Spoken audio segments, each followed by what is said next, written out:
There are a couple positions that you always end up in grappling. Shinbox is one of those positions, and you should train it with controlled load so you get better at it when people are trying to smash you.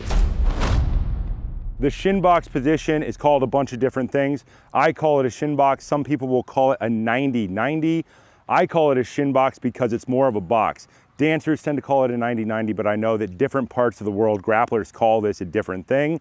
But think of this as the bottom of a squat when you get slammed on the ground.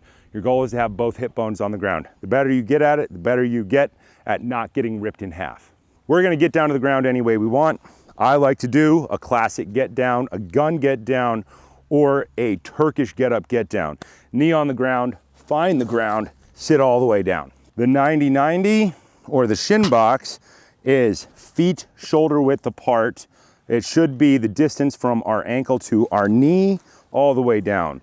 The goal is to get better at sitting this hip down on the ground. Depending on how warmed up you are, that changes. This is what we call the lead leg. We call this the rear leg. We can do it on both sides. Usually people have one good side and one really not good side. If you've had a bunch of injuries, usually people have an injury on one side of their body, they'll find that their hip will be up further than it is on the other side. Your goal is to drive your hip down. Before you do the loaded version, you should do the warm-up. To do the warm-up, we would just set a 1-minute timer and we transition from side to side. In the beginning, we transition by putting our hand behind us, transition across, drive our hip down. You're probably gonna find you're gonna end up walking that way because one hip is up. As it drops, the other hip will come up. Your hips will walk slightly forward. That's fine. In order to get better at this position, we're gonna load it. We're gonna pick up the club and we're gonna work on a Shinbox hip snap. We're gonna drive over this lead leg shin. Over time, as we do more of them, this hip is gonna drive down into the ground. Top hand elbow on the body, drive up.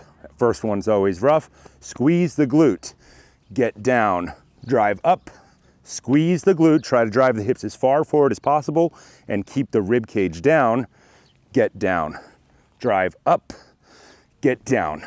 Transition to the other side, halfway, all the way, drive over this lead leg, keep this ankle rolling on the ground, drive up, drive that hip forward, keep this top hand elbow on the body, get down, drive up. When you get down, try to shift your weight into that rear leg hip and verticalize the spine. Drive up, get down, drive up, get down, drive up, and get down.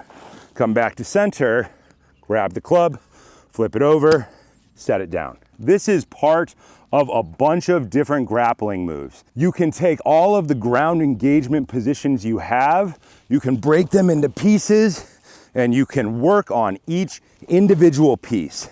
The club allows us to add load to each position, but not a ton of load. We don't need to add a full body weight amount of load. You're getting slammed when you're rolling by somebody, your body weight may be heavier, therefore, this should be sub-maximal load.